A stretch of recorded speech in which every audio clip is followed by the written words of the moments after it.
Okay, well, welcome to our last open session of this meeting.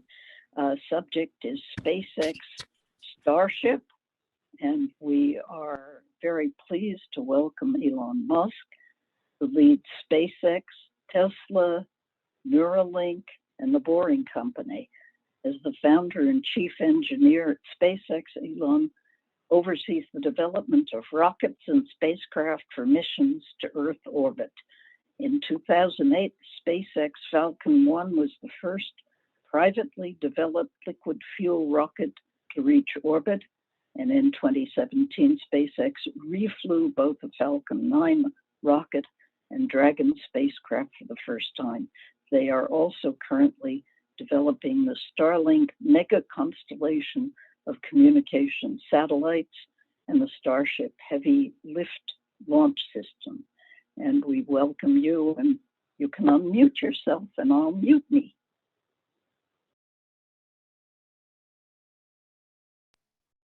Great. Thanks for having me.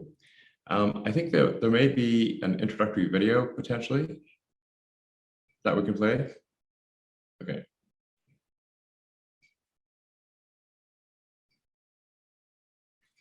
See, I don't know if this it does have sound, but maybe you'll.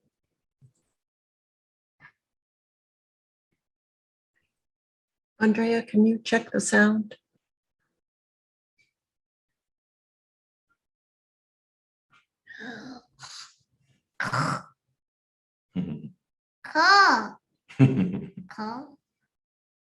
Rocket, but it's rocket on a big car.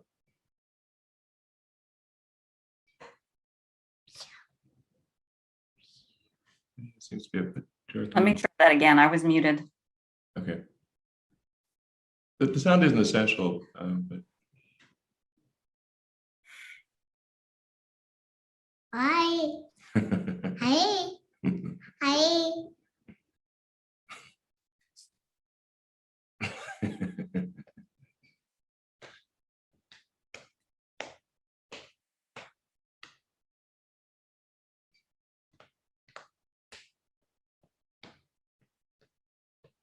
Big, big, big, big, big, big, bucket cup.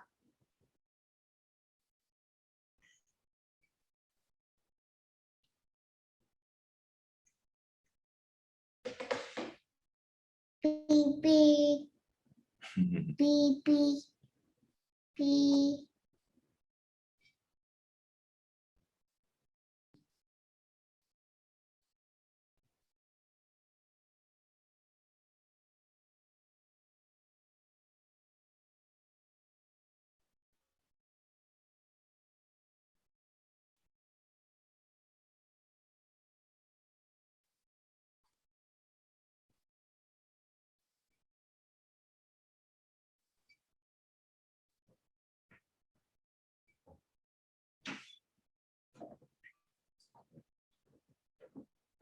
All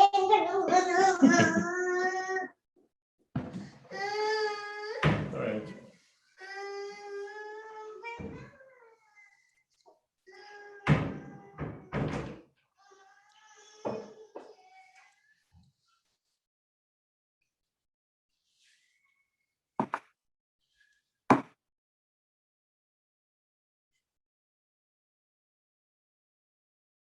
Great.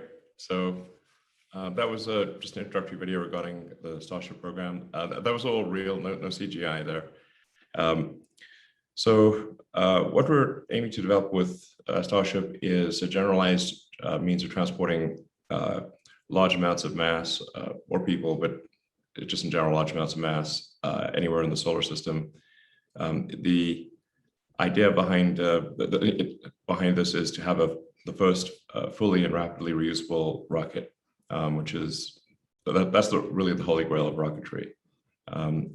If you can have a fully and rapidly reusable rocket, orbital rocket, then the cost of transport of a ton to orbit drops by about 2 orders of magnitude, maybe better.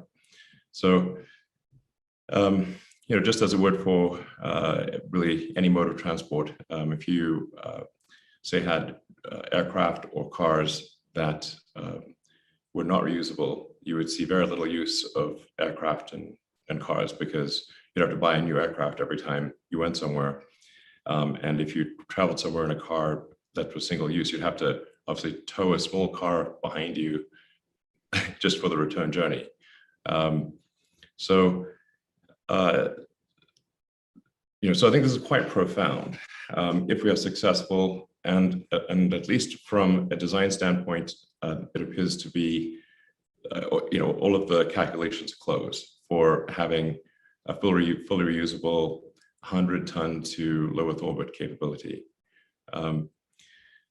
The vehicle is very big. So one of the things that helps with reusability is scale, because, for example, the electronics that control the brain of the vehicle, if you will, does not actually get any heavier if it is a big vehicle or a small vehicle. So things like avionics and control, inertial measurement, sensors and whatnot become round down to basically almost no percentage of the mass for a big vehicle. Whereas for a small vehicle, obviously that would be much more of an issue. So scale certainly helps. And then we're using the most advanced engine cycle, which from a physics standpoint is the best. You can extract the most amount of momentum for a given amount of fuel or propellant, which is a full flow stage, a full flow gas staged combustion engine. That's the Raptor engine. There are currently 29 of those on the base of the booster. We'll be expanding that to 33. At 33 engines, and with the Raptor 2, we'll be doing about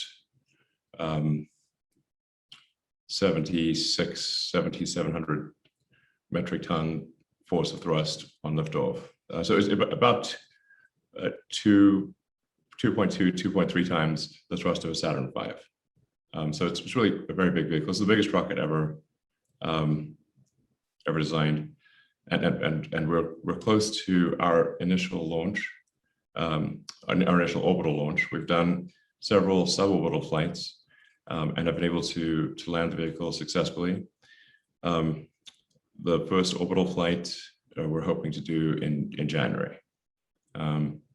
So we've completed the first orbital booster and first orbital ship, and we'll be complete with the launch pad and launch tower later this month, and then we'll do a bunch of tests in December and hopefully launch in January.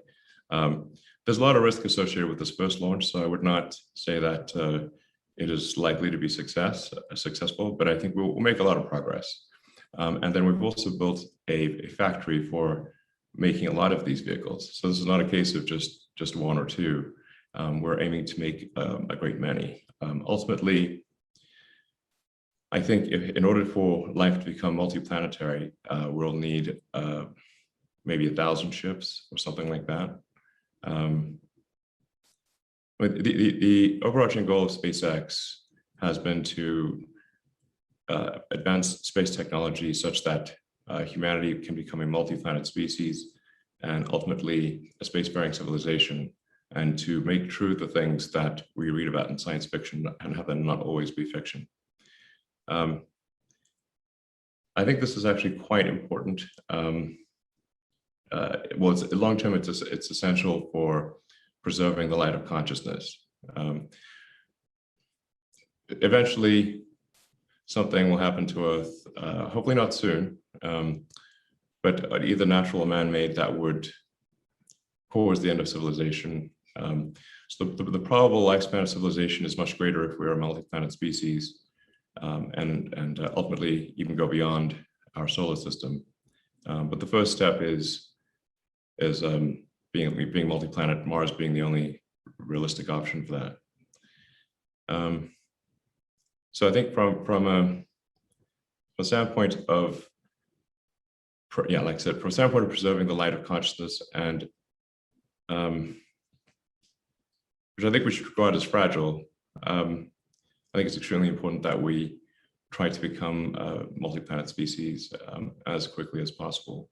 Obviously, along the way, we will learn a great deal about the nature of the universe. And it will be possible to have many more space-based experiments if you have a very large vehicle capable of transporting things to orbit or the moon or anywhere at 100 times less than it currently costs. So it offers sort of profound possibilities, and I think this there's a fundamental juncture in the history of really any civilization on a single planet, which is, do you get to the second planet or do you not? I propose we do. And I think we should do it as soon as possible. The window of this opportunity is opened now for the first time in the 4.5 billion year history of Earth. It may be open for a long time, or it may be open for a short time. And I think we should, be hasty so that just in case it's only open for a short time. Yeah, so like I said, I think this is very important for the long-term preservation of the light of consciousness. And of course, we'll naturally, we'll learn a lot of science and develop a lot of technology along the way. So that's what Starship's all about. We have an interesting project that we're working with Seoul Perlmutter at Berkeley on, which is to have a really big telescope. This is taking a ground-based lens that was intended for a ground-based telescope and creating a space-based telescope with it. So that could be, I think, pretty interesting, and we'd love to do other things as well. So yeah, and I think people may know that NASA has selected Starship for the transport of astronauts to the lunar surface. So we look forward to doing that for NASA. And then I think it really could be, it has the ability, because of the mass transport capabilities of transporting enough mass and people to the moon, to actually have a permanently occupied, I think, base on the moon. Much as we have like a permanently occupied base at Antarctica, we could have a sort of a moon research station, which I think would be amazing. So yeah, I think, anyway, this is a very profound vehicle, and nothing really like it is being developed, and I don't think anything quite like it has been even proposed. But it has the potential to affect human destiny in a very profound way. So I'm happy to answer any questions. I'm not sure quite what you'd like to know, so maybe real-time questions are the best way to address what people may be thinking. Terrific. Thank you so much, Elon. From our board members, please raise your hands for questions. And our first question will come from Louis DeMauro.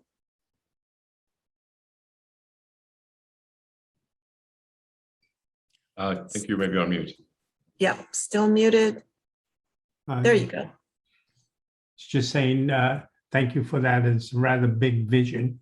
I wonder, in order to achieve this goal that you painted, what type of international collaboration do you see to get this done? And, what are the possibilities of actually pulling that off? Well, we're not assuming any international collaboration. We're building this thing right now, and we're really building it from internal funds. NASA is providing some support because they intend to use Starship for transporting astronauts to the surface of the moon. But this has really been an internally funded effort. Probably, I don't know, at least 90% internally funded thus far, and we expect to reach orbit probably, I don't know if we'll get there on the first attempt, but I'm confident we'll get there next year, and we intend to have a high flight rate next year. So it's difficult for us to actually have international involvement because of ITAR. So I'm not sure, I don't really see anyone outside the US who is building some part of what we need. So yeah, we're just doing it. It's great. Wonderful answer. Next question will come from Adam Burrows. A fascinating vision. I don't know where to begin, but I will ask just a technical question. It was surprising to many that I believe you chose a stainless steel for the vehicle. I could be wrong, but what were the technical and engineering reasons for that? And don't stint on the details. Sure. That's I think a very interesting question, because to a lot of people intuitively they would think of steel as being heavy, and rockets need to be light. So well, that seems a pretty odd choice, picking a heavy sounding thing for rockets, especially orbital rockets that need to be very light. I mean, the nature of Earth's gravity being quite strong and a dense atmosphere means that you really have to have an incredibly good propellant mass percentage, and you have to have very efficient engines to get anything to orbit at all. So then why steel? So we started off with an advanced composite. So intuitively, if you ask people who understand materials, they will say we want to make something incredibly light. They'll say probably you want to use state-of-the-art carbon fiber composite. That's usually what they'll say, and that's what we started out with, which was really a very advanced carbon fiber. And actually, it was only made in very small quantities. It cost $130 per kilogram, so it was very expensive material. And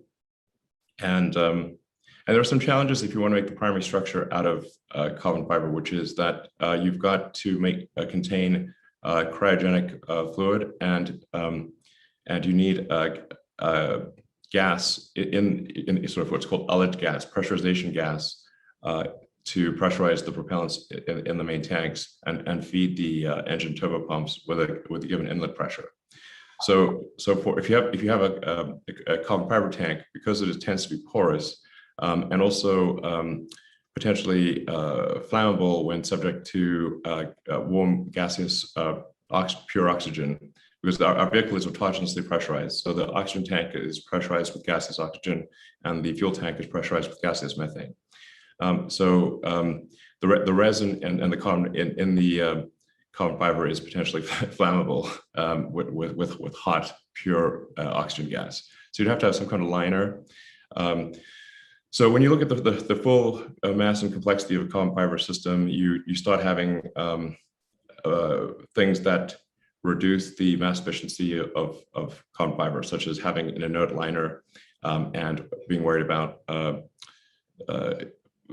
gas permeating through the carbon fiber and that kind of thing. So but it still would be it's still an okay choice. However, we were having a lot of trouble making progress with the carbon fiber, because this is a 9-meter diameter rocket. And so you're wrapping carbon fiber with typically, in this case, 60 to 120 plies, depending upon where you are in the tank. And you have to get all of those wrappings accurate and not leave bubbles or separator sheets or all the things that typically happen, or you've got to scrap the whole thing. And then you've got to get good mass properties, put it in an autoclave and put it under a lot of pressure. And then you need a gigantic autoclave because it's a 9-meter diameter with a 70-meter long boost stage. So this is autoclave from hell. And we just weren't making rapid progress with this material. So then the next thing, the other two materials worth considering are a high strength form of aluminum or aluminium, or potentially steel. So for Falcon 9, we use aluminum lithium, which is the highest strength to weight aluminum alloy that you can use. Very difficult to weld, but that's what we use for the primary structure of Falcon 9. Then, but the problem is it's very difficult to weld. You need to do friction stir welding, and also the material cost is quite high. So, that's sort of material cost, arguably on the sort of $40 a kilogram level, and like very difficult to weld. But then there's steel. Now, the interesting thing about 300 series stainless steel is that its properties at cryogenic temperatures, its strength properties increase dramatically. So if you were to look at the material properties at room temperature, you'd be like, oh, it's not that great. But now go look at the temperature properties at liquid oxygen temperature. Oh, actually much stronger. Also no meaningful increase in brittleness. So it still has high toughness at cryogenic temperatures. It is much stronger, depending on how cold you go, up to twice as strong. And then and then if you can also cold work it. So if you go sort of full hard cold work, and do the final bit of cold work at cryogenic temperatures, you get outstanding strength properties, which are roughly equal to an advanced carbon fiber. And this is, and in our case for Starship, both the fuel and the oxygen are cryogenic. So this helps a lot. Whereas for Falcon 9, you use cryogenic oxygen, but kind of room temperature kerosene fuel. So anyway, we're both. This is quite a long explanation. Hopefully interesting. If both fuel and oxygen fuel and oxidizer are cryogenic, now you get the strength properties in the primary structure of both tanks. So both are very strong, very tough and resilient, also very easy to weld stainless steel. And we started off with stainless steel 301. That did have some fracture toughness issues at cryogenic temperatures. We switched to 304, and now we developed our own alloy, which is 30X, which is better than either 301 or 304. Anyway, so now stainless steel only costs about $4 a kilogram. So we went from $130 a kilogram advanced carbon fiber to $4 a kilogram stainless steel, from 120 plies to 1 ply. It's just coil from the mill, and basically the same strength, and very high toughness and resilience. And don't even need to paint it, which is great. So paint is, paint on a big vehicle weighs many tons, and it's quite difficult to paint big things. So, but now there's another advantage. So obviously you can tell I'm a huge fan of stainless steel. Stainless steel and I should get a room or something. In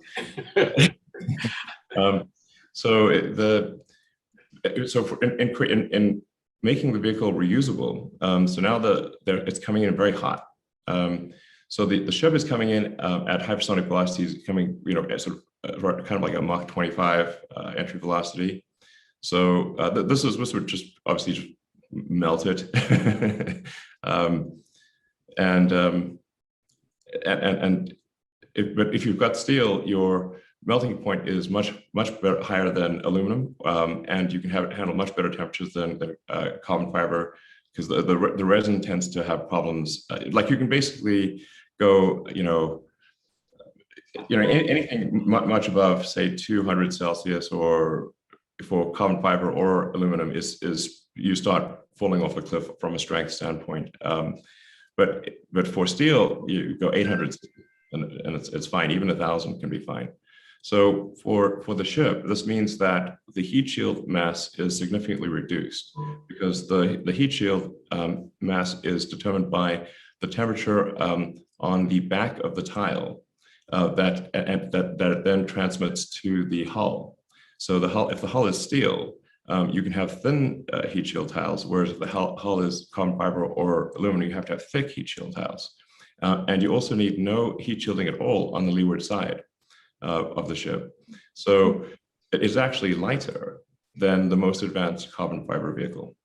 Yeah, I'm very surprised at that, but that was very, very interesting. I appreciate your long disquisition on this, and I thought that the steel substituting for aluminum on the reentry made some sort of sense. I didn't realize any of the other stuff. Yeah, it ended up being the right thing, and then it's just and it's the cost is ridiculously low. It's like $4 a kilogram. Even for the special alloy that we're developing, although it requires like a mill run, it's not using anything super exotic. We might throw a little exotic spicy something in there, but it's a small, it's going to be like 0.2%. So it's still going to be like maybe $4 a kilogram, maybe $4.50. And then it's just very easy to weld. Yeah, I love it. It's great. And then if we want to just add something to, if you want to, it's easy to repair. It's if you want to, add a sort of something to carry some wiring or plumbing or whatever, you can just weld it right on. It's super easy. It's great. Thank you. I very much appreciate that. It's a high tech, low tech. Wonderful. Yeah. Our next question will come from Howard Singer. Elon. Hello, I started my science career watching Captain Video and reading Isaac Asimov, and you've made all that fiction real, so thank you very much. My question is, what are you doing for radiation protection for the crews? And if you have you explored the need for forecasts of the space weather conditions or the space weather environment? Sure. I think there is, there's always some risk going into deep space, and we definitely wouldn't want to be traveling when there's like intense solar storms or anything like that. For going to the moon, like obviously, the United States has done that before, and it would be great to go back and great to have a permanent base where, if the costs are good enough, where we could have like a significant science contingent actually, on the base, permanently occupied. It would be epic. But once you're on the moon, of course, you're protected by the moon below you, and then you can put a lot of lunar regolith on top of whatever the research station roof would be. So once you're there, easy to protect. On the way, we'll have to check the weather report. And for Mars, it's going to be trickier. Obviously we don't have all the answers here, but and there may be some clever ways to reduce radiation effects, but I don't think they're insurmountable. Alrighty, thanks. Our next question comes from Margie Kivelson. So I'm an enthusiast for the outer planets, and SpaceX is giving the Europa Clipper a lift out to Jupiter. I wondered if you have comments on other missions that you would like to enhance by providing big lifts. Sure. Actually, we're really excited and honored to be flying the Clipper mission. I think there could be some incredibly exciting things to discover, and hopefully are, under Europa. It seems like probably the best place for some strange life. So hopefully we find some really cool things. So yeah, I can't wait to launch the Clipper, and that'll be on a Falcon Heavy currently. With the Starship, we could, like, the great thing about Starship is it really should enable us to send very big things, and also to send them fast, and like need much less in the way of sort of planetary gravity assists and that kind of thing. Especially if we could build a propellant generation on the moon, then we could really send something with very high delta V. And if we have a base on Mars with high delta V, now you can basically planet hop from Mars to maybe Ceres, to maybe one of the moons of Jupiter, and ultimately all the way to the outer solar system. Basically, any place we can put the gas station, that gives us another whole leap forward. So ultimately, Starship is designed to be a generalized transport mechanism for the greater solar system. And so it's really whatever you can imagine being, if you could get 100-ton object to the surface of Europa, there's a lot more you can do than with a smaller object. Yeah, I think it's very exciting. Obviously, we still have a lot to prove, but architecturally, it is capable of transporting kind of almost any arbitrary mass to any solid surface in the solar system. Wow, terrific. Thanks. And Margie is actually leading the team building the magnetometer that you will be taking to Europa on the Clipper. Our next question comes from Steve Mackwell. Hi, Elon. Thanks so much for your presentation. I was wondering, what are your kind of plans for humans to Mars in terms of timescales, and are you going to send folks there for kind of a shorter stay, or you think a longer stay and bring them back, at least initially?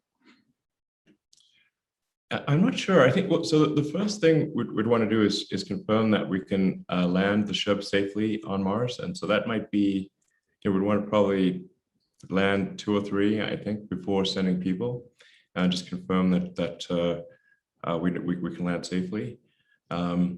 So and actually on those missions we could obviously put a lot of scientific instrumentation. That I would recommend putting the lower cost scientific mission stuff on the first mission, but we'll certainly have propulsive landing very reliable on Earth, as we've been able to achieve with the Falcon 9 booster. It's now, knock on wood, so it's no longer, it's quite normal for the rocket to land safely, and we'll do the same with Starship, and then. I'm not sure quite what would happen. I mean, we might be working with NASA, or maybe NASA and other other countries to send people to Mars. But I view this very much as what set of actions can we take that maximize the probability that the future is good for civilization? Like what are sort of like civilizational risks that we can potentially mitigate? I just think being a multi-planet species is a tremendous risk mitigation for human civilization. As we know, eventually Earth will become, if you wait long enough, Earth will become uninhabitable. So in the long run, we're obviously all dead. but I think the technology that we develop in traveling from Earth to Mars, I think will be just a very powerful forcing function for the improvement of space transport. Like the initial boats that crossed the Atlantic and crossed the Pacific back in the sailing days were really terrible.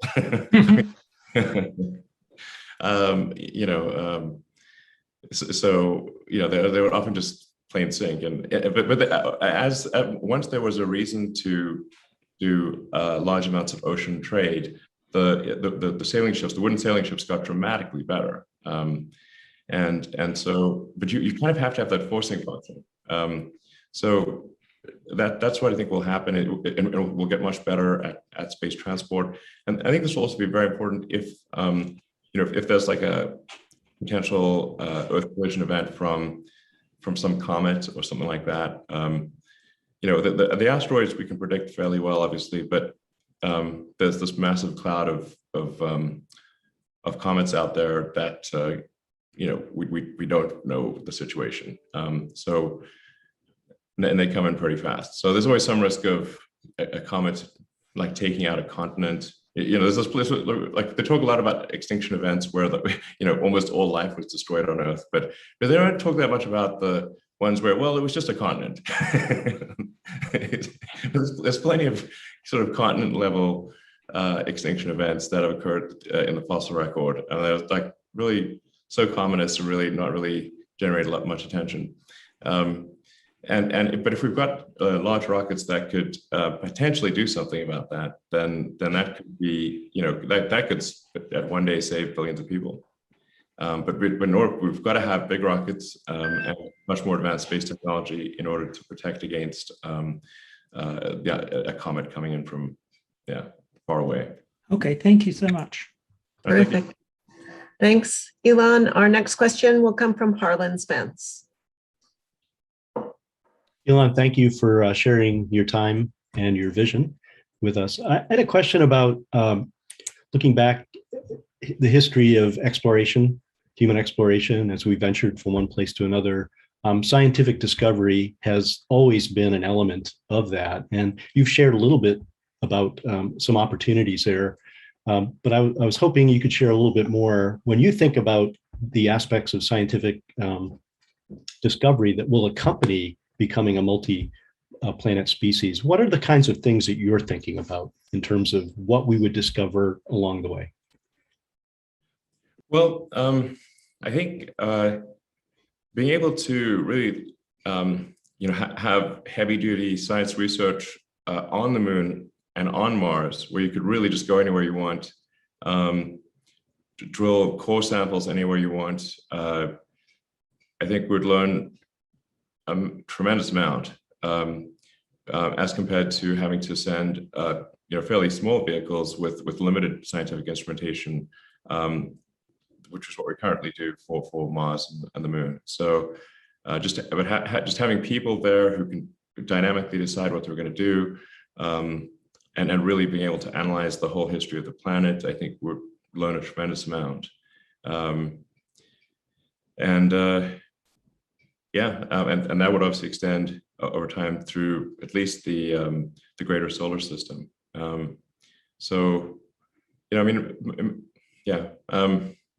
studied physics because I was just trying to find out what's the universe all about? How does it work? Where did it come from? Why are we here? I actually kind of got sort of depressed at one point because I was like, man, this doesn't seem to be any meaning to life. It just seems to be like, and then I made the mistake of like reading the German philosophers as a teenager. That made it was quite depressing. But then I read Douglas Adams' Hitchhiker's Guide to the Galaxy, which is really a book in philosophy disguised as humor.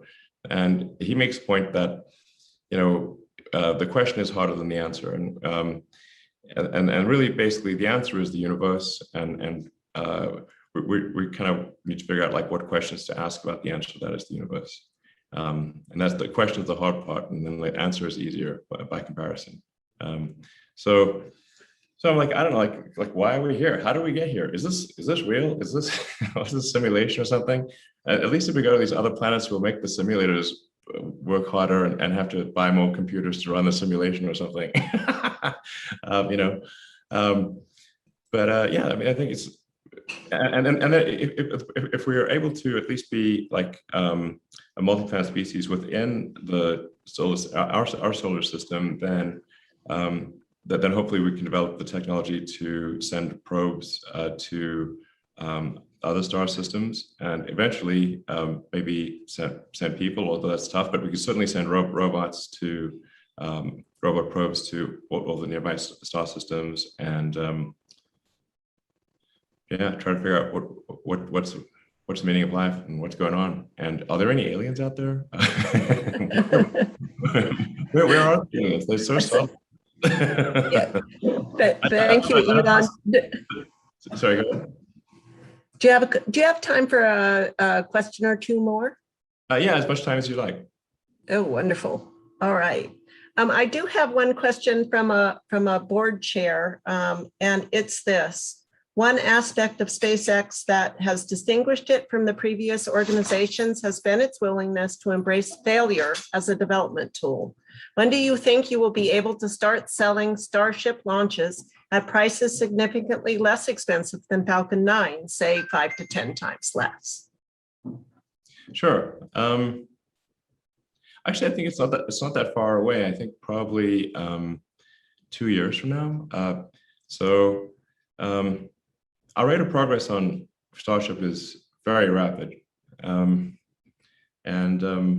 like I said, we're actually getting ready to do our first global orbital launch attempt within the next few months. We're expecting our license approval from the FAA around the end of this year, and then so that probably means a launch attempt in January or perhaps February, and then we're actually building the factory to make lots of Starships and make lots of engines in parallel. So there will be many vehicles. The engine build rate is currently the biggest constraint on how many vehicles we can make, because there are currently 29 engines on the booster, and there will be 33 even at a higher thrust level. So that means, yeah, so 33 engines per booster, and these are big engines. These are, you know, the Raptor 2 is a roughly 240-ton thrust engine. So we're talking like, you know, 500,000 or 600,000 pound thrust engines. So really quite intense. In fact, I'd say that building the production system for Starship is much harder than the design of the Starship itself. But we have that in progress, and we intend to do hopefully a dozen launches next year, maybe more. And if we're successful with it being fully reusable, it means that we build up the fleet, just as we are with the Falcon 9 and the Falcon 9 booster, which is reused. We lose the upper stage every time, but we almost always recover the booster. So basically, we intend to complete like the test flight program next year, which means that it's probably ready for valuable payloads that are not kind of in the test, not for testing basically, but actual real payloads in 2023. So quite soon. Great, thank you so much. All right. Next question from Ned Wright.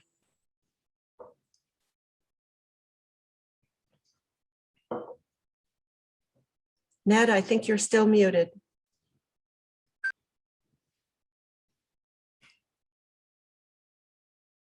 Won't we all be glad when we don't say that all the time? Yeah, so it's you have to preserve cryogenic propellant for 6 to 8 months to actually be able to land on Mars. And Yeah. so I wonder what your plan is for that. So the landing propellant for Mars would be in separate header tanks. So these would be spherical header tanks. For Mars, there would probably be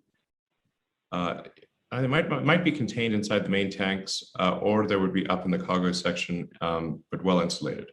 So you would obviously have to have extremely well insulated header tanks for landing that are not the main tanks.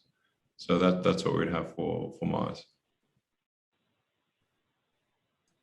Great, thanks. Riza Wexler is the next question. Yeah, so changing topic to something that's happening before we have the possibility to be a multi-planet species. I also study the universe, and I'm trying to understand how it works and how it got here. And as you know, the satellite constellations from Starlink and other sources are already having a huge impact on astronomical observations. And this is really going to significantly limit the science potential of the next generation of observatories if we don't have a course shift. So what role do you expect SpaceX to play in working with astronomers and regulatory agencies to mitigate this? Well, SpaceX already works with regulatory agencies and with the astronomers, generally what we see is the telescope that is perhaps most sensitive to this is Vera Rubin.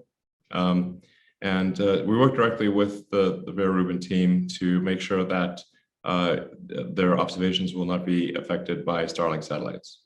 And my understanding is at this point they are comfortable that it will not be an interference for bilirubin.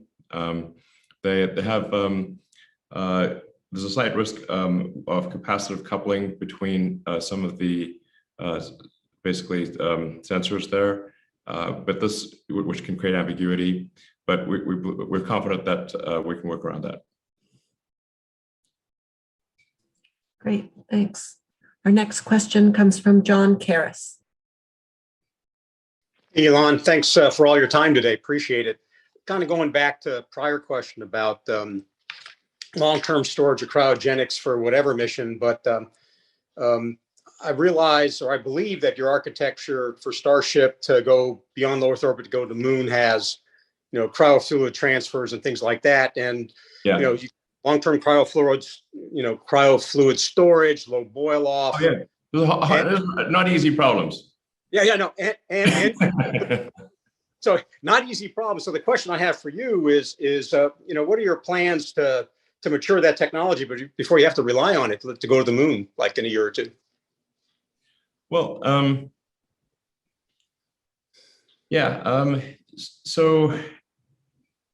I mean, there's a lot of ways to address it. By having launching one vehicle that is very well insulated, but does not return to Earth, effectively a propellant depot. So if you take a Starship, and you take the heat shielding off and replace that with thermal insulation, like a multi-layer insulation that's just very, very good at keeping things cold, then you could have one ship up there that it effectively just turns into a propellant depot, and then you send tankers up there to dock and transfer propellant, and so it should be able to be there for a while, and then whatever ship you want to go to the moon, you go up and dock with the depot, transfer propellant, and off you go.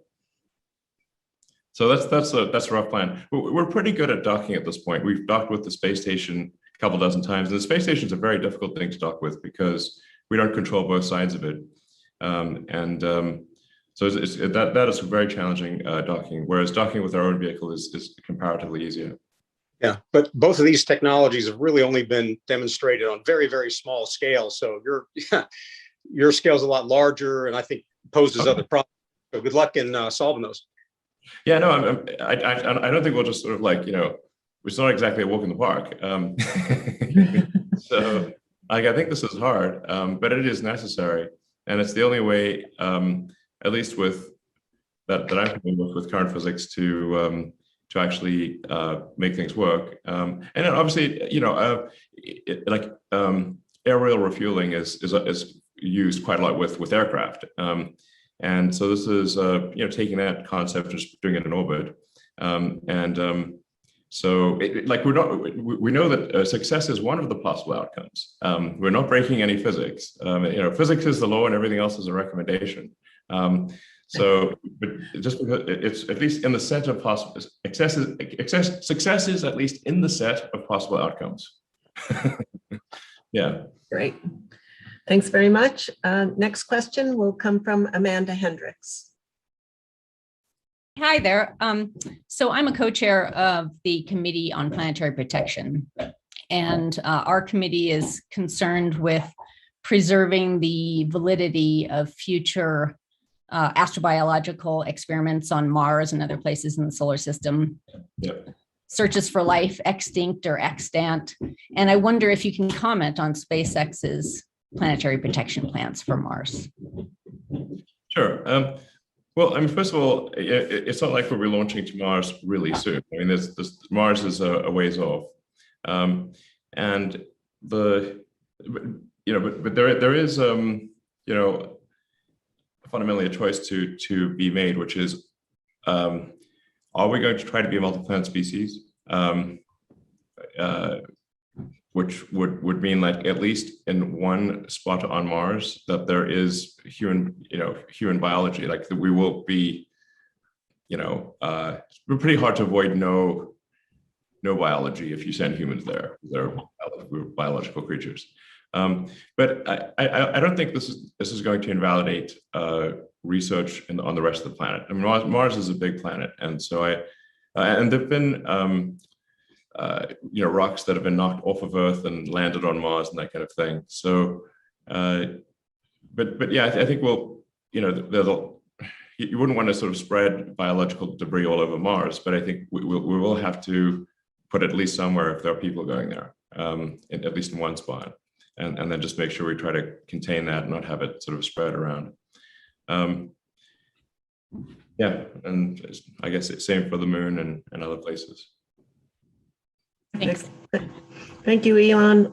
We'll just take a question or two more. Next question from Larry Paxton. Hi, thanks for your time. I have a question that was engendered by a remark you made in passing that I think is very interesting, which is where you said that there's a window of opportunity for us to get off the planet.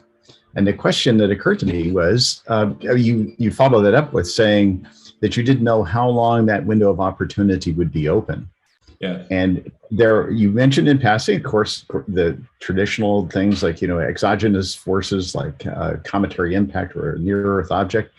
But I was wondering, with all these compelling reasons for us to get off the planet, and including the compelling reason to have another refuge for the human race, what do you see as the biggest threats? And in particular, we have a wide range of expertise here. We've been talking about some of the problems that we think are the most important that are unresolved yet. I just wonder what you felt were the most important issues for us as a human race. Yeah, I mean, in general, I've thought about this quite a lot, which is not to say that I've thought about it correctly, but I've thought about it a lot. And the one of the bigger risks on Earth would be, that we need to transition to sustainable energy. Even if one discounts the CO2 capacity of the oceans and atmosphere, eventually we will run out of hydrocarbons to burn, and so we need something that's long-term sustainable. So that's sort of I kind of split my time between Tesla and SpaceX, and so Tesla's trying to accelerate the advent of sustainable energy, and that's to mitigate the risk on Earth.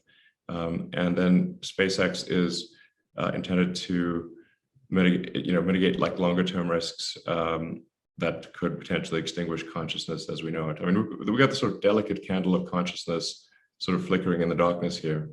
And I don't know if you guys have seen any evidence of aliens, but I sure haven't.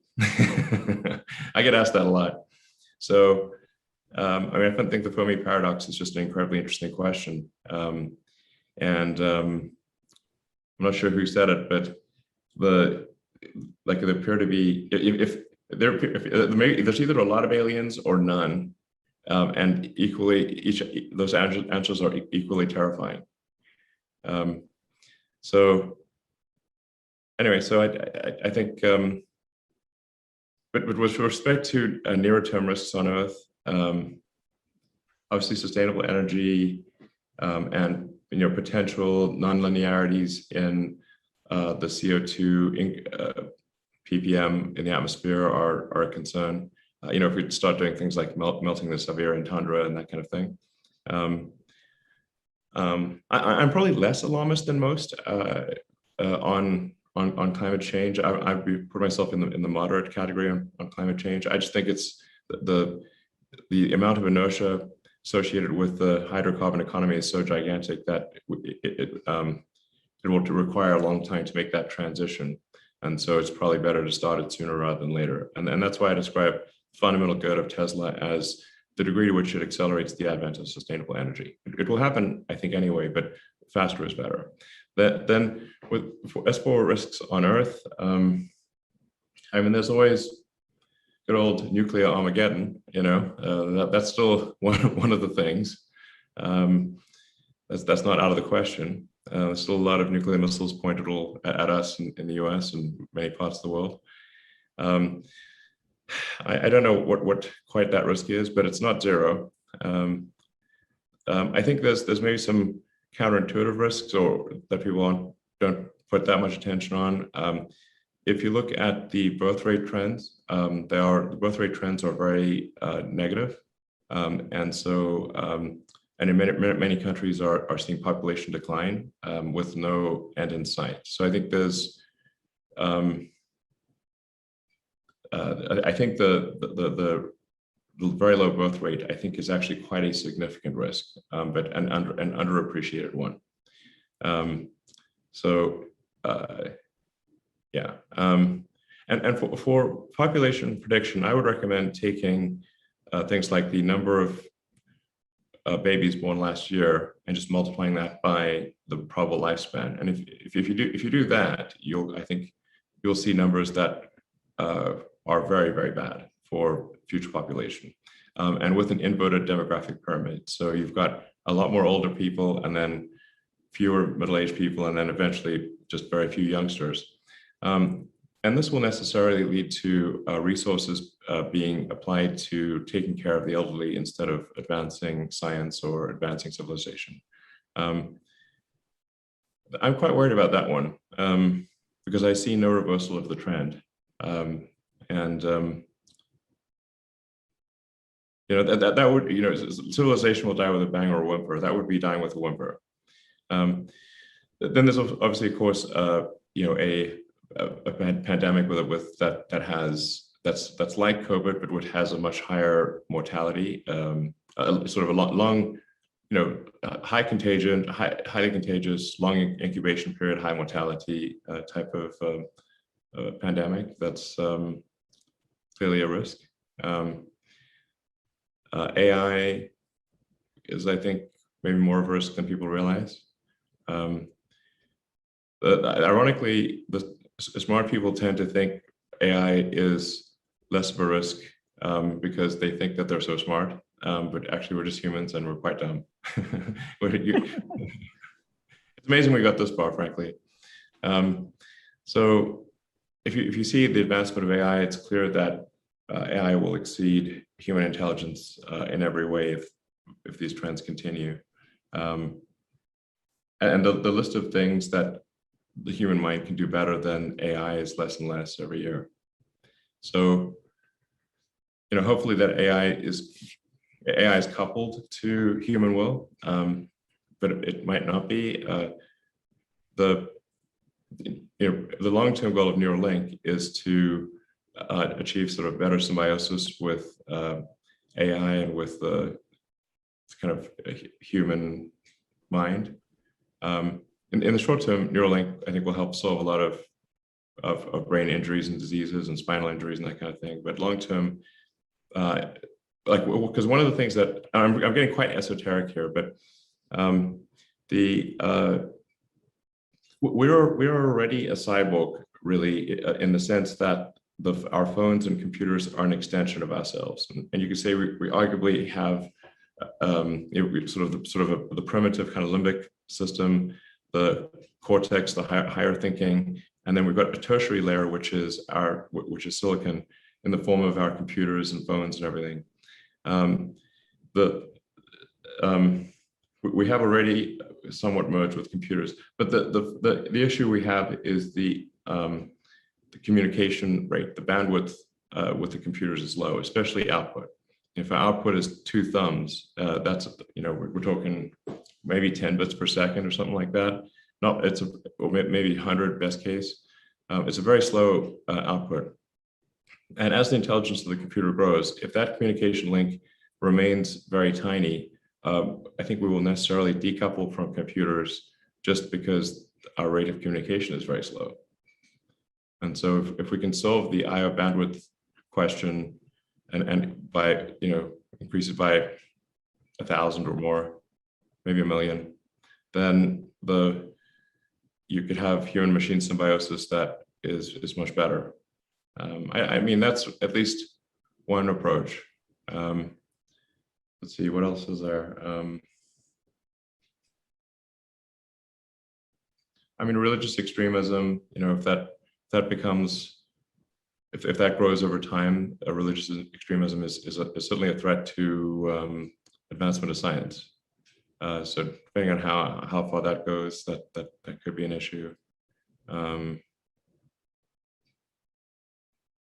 What do you think? Yeah, I think I'll only add, I think that this is a fundamental question because, as you said, the Fermi paradox, should either be a tremendous number of alien civilizations, or there is some gate that so many civilizations have failed to get past. And the question is, are we going to fail to get past that gate as well? The great filters. Yeah. So I think at least one of the great filters is, does a civilization become multiplanetary or not? Yes.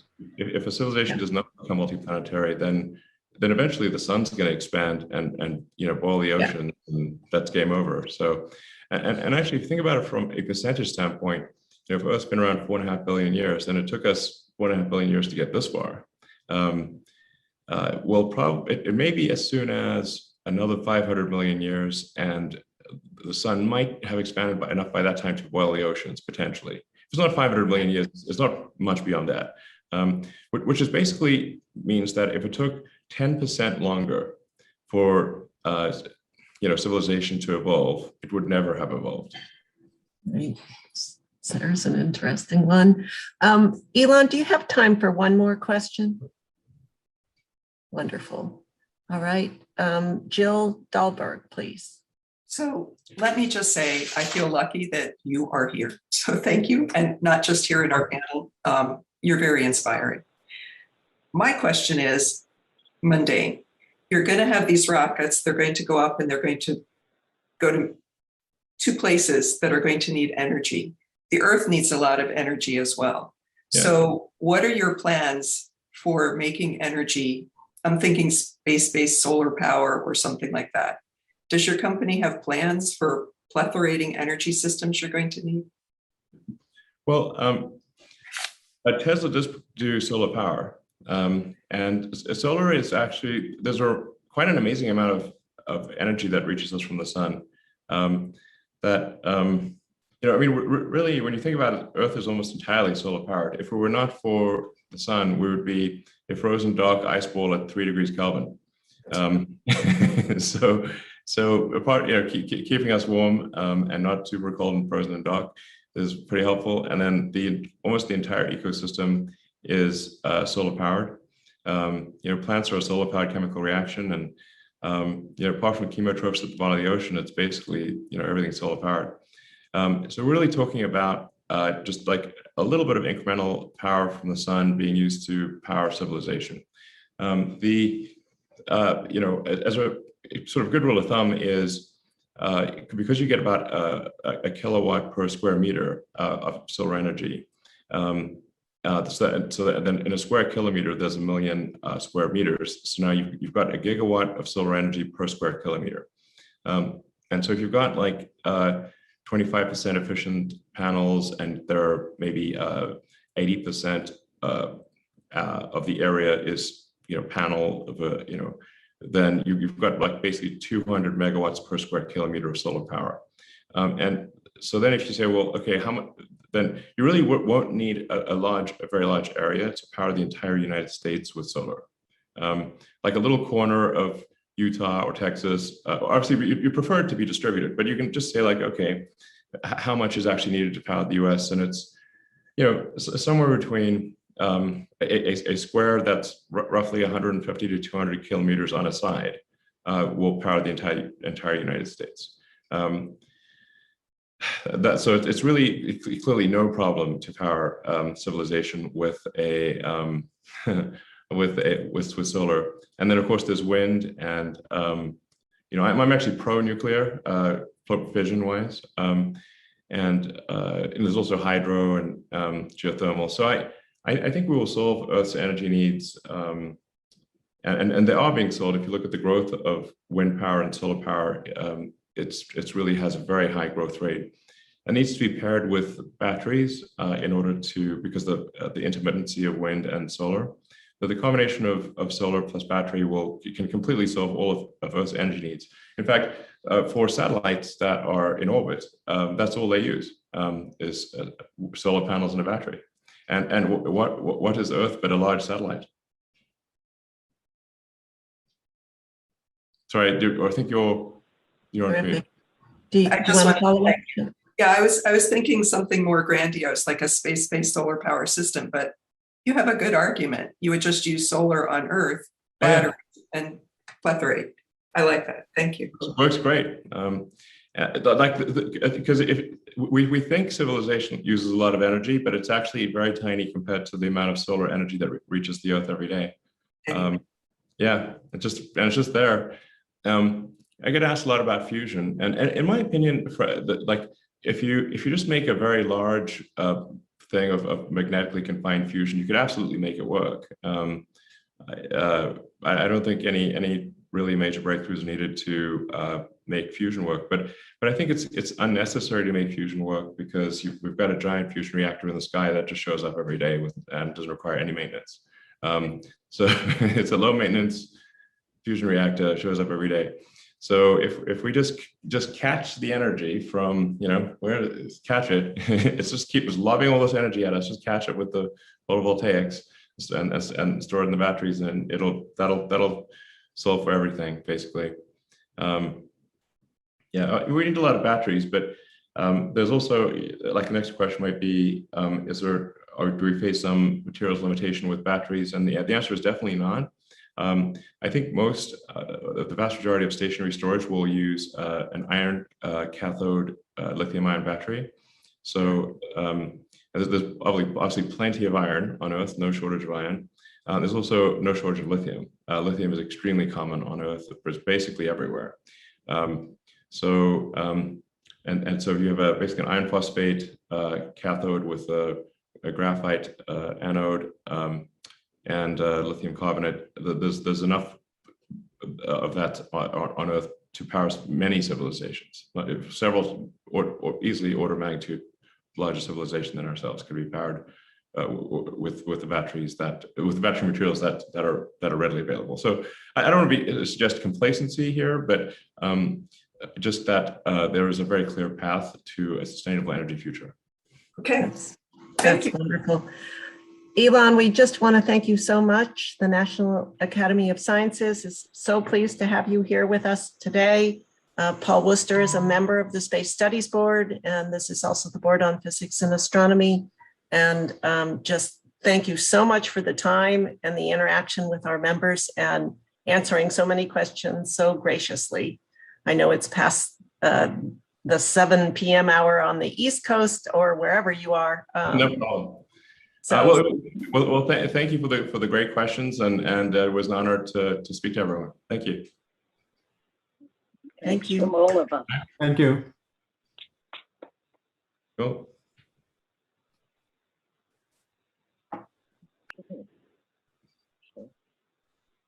Do we